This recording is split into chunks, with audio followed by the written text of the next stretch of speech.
লক্ষ্মীর ভান্ডার নয়, বিচার চাই। ভাঁওতাবাজি নয়, বিচার চাই। মমতা বন্দ্যোপাধ্যায়ের পদত্যাগ চাই। লক্ষ্মীদের সুরক্ষা চাই। লক্ষ্মীর ভান্ডার চাই না। এই শব্দবন্ধগুলো একেবারেই উচ্চারিত করে গেলেন মিছিলে উপস্থিত থাকা সমস্ত মহিলারা। যে মহিলারা মুখ্যমন্ত্রী মমতা বন্দ্যোপাধ্যায়ের এতদিন শুধুমাত্রই ভোট ব্যাংক হিসাবেই নিজেদেরকে পরিণত করে ফেলেছিলেন, কোনো এক অজানা সংক্রমণে আজকে গোটা পশ্চিমবঙ্গের শিরদাঁড়াটা তৈরি হয়ে গিয়েছে রাতারাতি। এবং সেই কারণেই যে বক্তব্য আমরা বারবার শুনতে চেয়েছিলাম, যে লক্ষ্মীর ভান্ডার কার্যত জাতির মেরুদণ্ডটা ভেঙে দিচ্ছিল, আমরা শুনতে চেয়েছিলাম এই লক্ষ্মীর ভান্ডার আমরা চাই না। আপনারা জানেন, সন্দেশখালীর মহিলারা অনেক দিন আগেই বুঝতে পেরে গিয়েছিলেন, সেখানকার নির্যাতিত মহিলারা অনেক দিন আগেই পুলিশের উদ্দেশ্যে, মমতা বন্দ্যোপাধ্যায়ের প্রশাসনের উদ্দেশ্যে বলেছিলেন, চাই না আপনাদের টাকা, চাই না আপনাদের লক্ষ্মীর ভান্ডার। তখনও পর্যন্ত পশ্চিমবঙ্গবাসীর ঘরে ঘরে মানুষজন বোধহয় সেই ভিডিওগুলো দেখে বুঝেছিলেন যে এটা তো আমার ঘরে হয়নি, এটা সন্দেশখালীতে হয়েছে। আমি আপনাদের বলেছিলাম যে আজই সতর্ক হন, না হলে গোটা পশ্চিমবাংলা সন্দেশখালী হয়ে যেতে বেশি সময় লাগবে না। আর দেখুন বিধাতার কি উপহাস, ঠিক কয়েক মাস পরে আরজিকর কাণ্ডকে ঘিরে এমন একটা জনবিস্ফোরণ ঘটল, যেখানে প্রত্যেকটা মানুষ অন্তত উপলব্ধি করার চেষ্টা করলো পশ্চিমবঙ্গ পুলিশের ভূমিকা, মমতা বন্দ্যোপাধ্যায়ের প্রশাসনের ভূমিকা থেকে সকলেই উপলব্ধি করার চেষ্টা করলো যে আমার পরিবারের সঙ্গেও এই ধরনের ঘটনা ঘটে গেলে কোনো সাহায্য কিছুই পাবো না প্রশাসনের তরফ থেকে ন্যায় বিচারের জন্য। হ্যাঁ, 10 লাখ টাকা হয়তো আমরা অফার পেতে পারি, কিন্তু আমার ঘরের নির্যাতিতার জন্য কোনো বিচার আমরা আশা করতে পারি না। এই ভয়টা যেদিন থেকে পশ্চিমবঙ্গবাসীর মনে গেঁথে গিয়েছে, সেই দিন থেকে মানুষ এই 500 টাকা 1000 টাকা প্রত্যাখ্যান করতে, অন্তত শিরদাঁড়া সোজা করতে বেশি সময় নেয়নি। তাই এই ভিডিওটা দিয়েই আজকের পর্ব আপনাদের সামনে শুরু করব। যে মহিলাদেরকে মুখ্যমন্ত্রী ভোট ব্যাংক করে রেখেছিলেন এই রাজ্যে, তারাই পরিষ্কারভাবে মুখ্যমন্ত্রীকে জবাব দিয়ে বলেছেন, আমাদের এই টাকা চাই না, আমরা চাই আপনার পদত্যাগ। দেখুন, মমতা বন্দ্যোপাধ্যায় যতদিন থাকবে এই বিচার হবে না। মমতা বন্দ্যোপাধ্যায় যতদিন থাকবে এই বিচার হবে না, কারণ উনি সবকিছু লোপাট করে দিয়েছেন। উনি নিয়ে নাটক করে নেমেছিলেন রাস্তায়, উনি বিচার চান। তাই যদি হয় তাহলে কি করে সুপ্রিম কোর্টে নামিয়েছে কেন? 21 জনকে এত টাকা আমাদের টাকা দিয়ে। লক্ষ্মী ভান্ডার চাই না, আমরা লক্ষ্মীর ভান্ডার চাই না, আমাদের দরকার নেই, আমাদের লক্ষ্মীর ভান্ডার চাই না। মমতার পদত্যাগ, উনি পদত্যাগ না করলে কোনো বিচার হবে না, আমরা শান্তি মতো বাঁচতে পারবো না। কারণ উনি সবাইকে, উনি যে লুম্পেন শ্রেণীকে আটকে রেখেছেন, ওনার জন্যই তো এরা সাহস পাচ্ছে। লক্ষ্মীর ভান্ডার চাই না, লক্ষ্মী সুরক্ষা চাই। উনি যদি মা হতো তাহলে একটা মায়ের কষ্ট বুঝতে পারতো। উনি তো মা নয়, তাহলে উনি বুঝবে কি করে? একটা মায়ের, একটা মেয়ে সন্তানের দাম দিচ্ছে 10 লাখ টাকা। তদন্ত কিচ্ছু হবে না, আমরা জানি ওই মহিলা যতদিন থাকবে 14 তলায় কোনো বিচার আমরা পাবো না। আমার ওই অভয়া মেয়েটাও কোনো বিচার পাবে না। দফা 1, দাবি 1, মমতার পদত্যাগ। দেখলেন বন্ধুরা, পশ্চিমবঙ্গের মা বোনরা কিন্তু জাগ্রত হয়েছে। যে জাগ্রত হওয়ার জন্যই আমরা অপেক্ষায় ছিলাম। এই দুর্নীতিগ্রস্ত প্রশাসনকে যদি আমরা দিনের পর দিন বহন করে নিয়ে যাই, তাহলে আরজিকর কাণ্ড এটা আমাদের কার্যত জল ভাতে পরিণত হয়ে যেতে পারে। তাই এর জন্য রুখে দাঁড়ানোটা অত্যন্ত প্রয়োজন বলে অন্তত পশ্চিমবঙ্গের জনসাধারণ বুঝতে পেরেছে। এর জন্য সকলকে নতমস্তকে প্রণাম। আপনারা ইতিমধ্যেই জেনে গিয়েছেন, সন্দীপ ঘোষ, যিনি এই মুহূর্তে দুর্নীতির দায়ে সিবিআই এর হাতে বন্দী রয়েছেন, সেই সন্দীপ ঘোষের আরো একটা কীর্তি হয়তো আপনারা সকলেই জেনেছেন। আপনারা দেখতে পাচ্ছেন, government of West Bengal office of principal RG Kar medical কলেজের একেবারেই লেটার হেডে ছাপানো হয়েছিল যে সেমিনার রুমে নির্যাতিতার নিথর দেহ 9ই আগস্ট উদ্ধার হয়েছিল। তারপরেই আমরা কাকতালীয়ভাবে দেখেছিলাম যে সম্ভবত 10 তারিখেই আমরা দেখেছিলাম সেমিনার রুমের পাশের বাথরুমটিকে মেরামত করে সেটাকে রেস্ট রুম বানানোর চেষ্টা করা হয়েছিল। এবং যখন প্রশ্ন করা হয়েছিল আরজিকর কর্তৃপক্ষে, তারা বলেছিলেন যে এই কাজটা অনেক দিন আগে থেকেই পারমিশন নেওয়া হয়েছিল এবং সেই কাজটাই রুটিন মাফিক শুরু হয়েছে। যদিও আমাদের সামনে যে কাগজ এসে হাজির হয়েছে, যেটা আমরা সংগ্রহ করেছি, সেখানে আমরা দেখতে পাচ্ছি 10 তারিখে 10ই আগস্ট এই অর্ডারটি দিয়েছিলেন স্বয়ং আরজিকরের প্রিন্সিপাল সন্দীপ ঘোষ। তিনি নিজে 10 তারিখে পিডব্লিউডি কে আহ্বান জানিয়েছিলেন রেনোভেশনের জন্য ওই ঘরটিকে যেন ভেঙে ফেলা হয় এবং গভর্নমেন্ট অফ ওয়েস্ট বেঙ্গলের লেটার হেডে এটা ছাপানো হয়েছে। দেখে সত্যি বুঝতেই পারছেন যে সন্দীপ ঘোষ যে ঊর্ধ্বতন কর্তৃপক্ষ বা স্বাস্থ্যমন্ত্রীর কোনো রকমের পরামর্শ নেয়নি, একথা কি আমরা জোর দিয়ে বলতে পারি?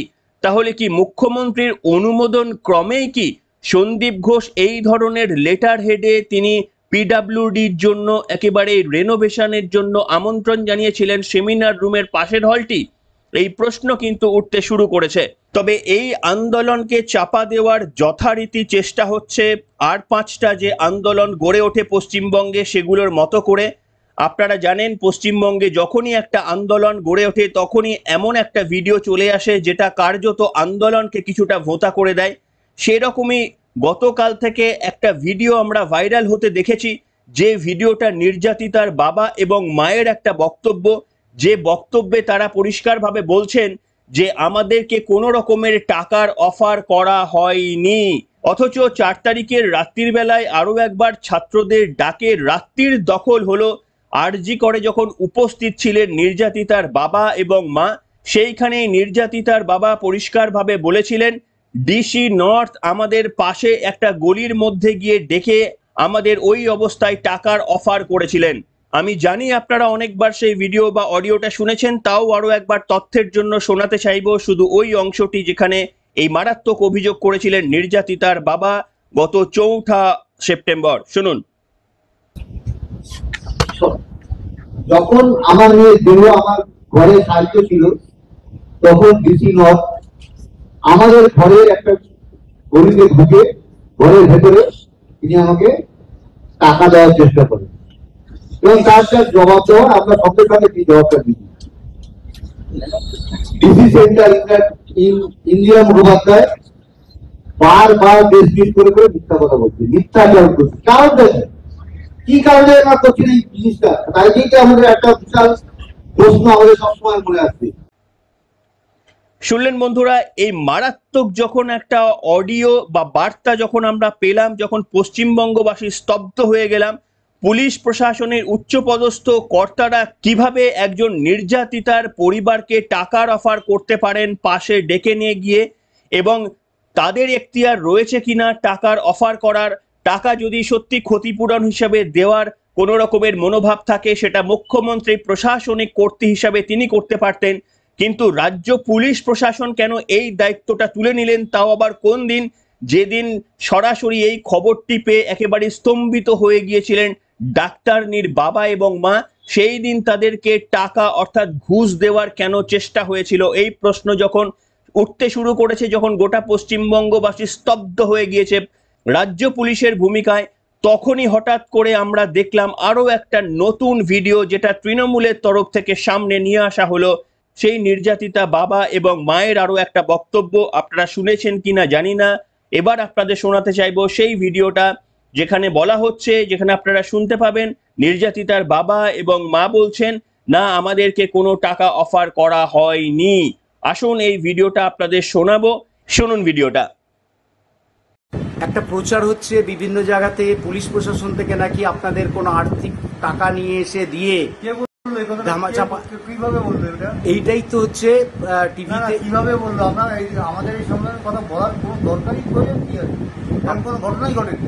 ছি ছি ছি, আমরা কাউকে কিছুই বলিনি। তাহলে এটা পুরো সম্পূর্ণ একদম মিথ্যা গল্প। হ্যাঁ, মিথ্যা গল্প বানিয়ে একটা সমস্ত কি শুরু হয়েছে। আমরা বিচার চাইছি, যারা আমাদের সহযোগিতা করবে তারা আমাদের যারা ন্যায় পায়, ন্যায় বিচার পায় সেই ব্যবস্থা করুন। আমাদের মিথ্যা প্রচার চেষ্টা করছে তাদের নিজেদের প্রচারের জন্য। দেখলেন বন্ধুরা, নিশ্চিতভাবে আপনাদের মনেও কৌতূহল তৈরি হতে পারে যে একটা ভিডিওতে গত 4 সেপ্টেম্বর আপনারা বলতে শুনলেন নির্যাতিতার বাবাকে ডিসি নর্থ এসে তাদের টাকার অফার করেছিলেন। অন্যদিকে আপনারা আরো একটা ভিডিও দেখলেন যেটা তৃণমূল কংগ্রেসের পক্ষ থেকে সামনে আনা হয়েছে, যেখানে নির্যাতিতার বাবা মা বলছেন যে আমাদেরকে টাকার অফার করা হয়নি। তাহলে কোনটা সত্য, এই প্রশ্ন নিশ্চিতভাবে আপনাদের মনেও উঠবে, আমার মনেও উঠেছে। বিশ্বাস করুন, কোনটা সত্য কোনটা মিথ্যা সেটা আমরা বলতে পারবো না। তবে এটুকু অন্তত এতদিন পর্যন্ত রাজনীতির চর্চা করে কিংবা পশ্চিমবঙ্গবাসী হিসাবে আমরা দেখেছি এই রাজ্য প্রশাসন যা যা তথ্য আমাদের সামনে দেয় সেই তথ্যগুলো চোখ বন্ধ করে ভরসা করে নেওয়ার মতো এখনো পর্যন্ত বিশ্বাসযোগ্যতা আমাদের সামনে দেখাতে পারেনি বা রাজ্য প্রশাসন অর্জন করতে পারেনি।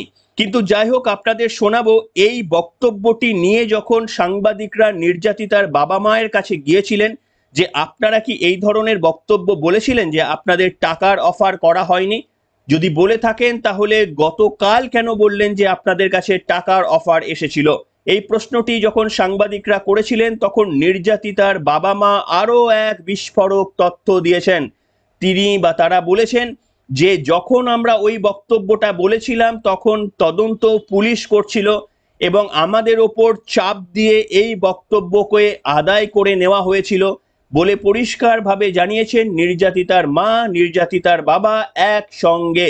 তাদের বক্তব্যকেই আমি সত্য বলে মেনে নেব এই কারণে যে একজন লেডি ডাক্তার, একজন জুয়েল, একজন সন্তানকে হারিয়ে বাবা মা মিথ্যে কথা বলবেন, আর কুণাল ঘোষ রাজনীতির রঙ্গমঞ্চে তিনি সত্যি কথা বলবেন যে কুণাল ঘোষ একদিন সমস্ত কিছু চিট ফান্ডের জন্য মমতা বন্দ্যোপাধ্যায়কে দায়ী করে গেছিলেন।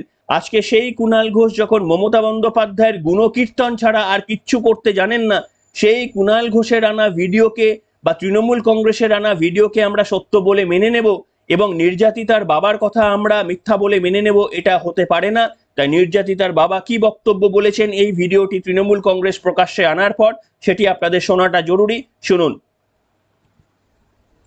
সেদিন রাত্রিবেলায় একজন এসে আমাদের কাছে এই ভিডিওটা করে নিয়ে যায়, যে আমরা কিছু বলিনি, এটা বলতে চাপ দেওয়া হয়েছিল আমাদের পুলিশের তরফ থেকেই চাপ দেওয়া হয়েছিল যে এটা পুলিশি তদন্ত, আমাদের তদন্ত স্বার্থে মানে তদন্ত হবে না, তদন্ত ক্ষতি হবে, এই জিনিসটা বললে তাই তোমরা বলো।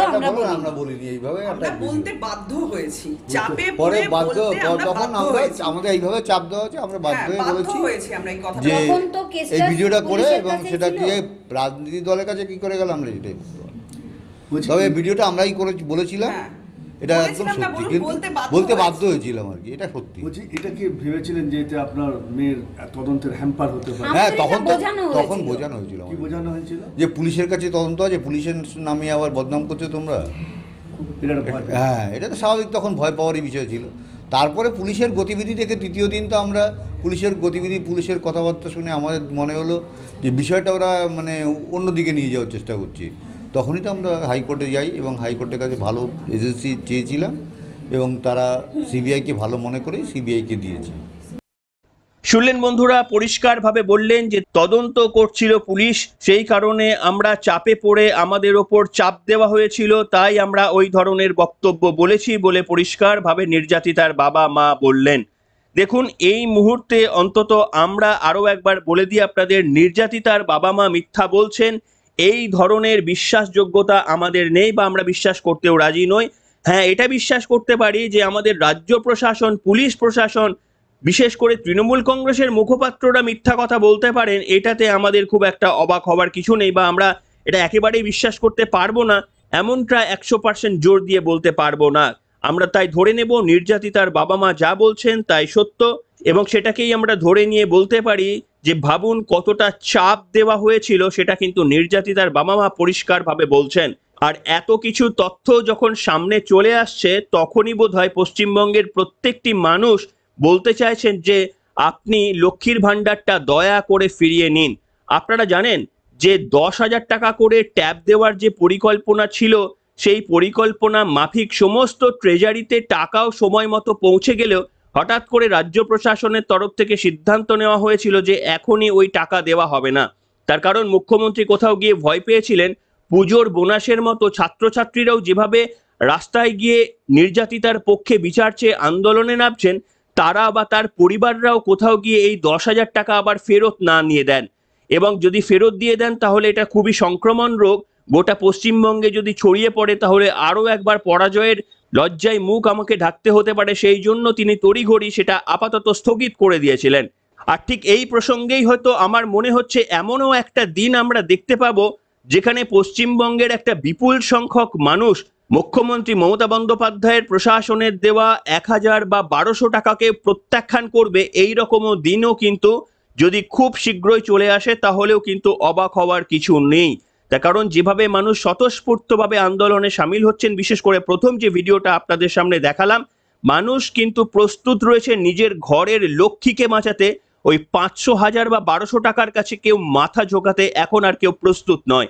আপনারাও কি প্রস্তুত রয়েছেন 1000 টাকার কাছে নিজের মাথা নত করতে, নাকি শিরদাঁড়াটা সোজা রেখে প্রতিবাদ করবেন বলে ঠিক করেছেন? লিখে জানান না আজকের পর্বে। এখনকার মতো এখানে শেষ করলাম।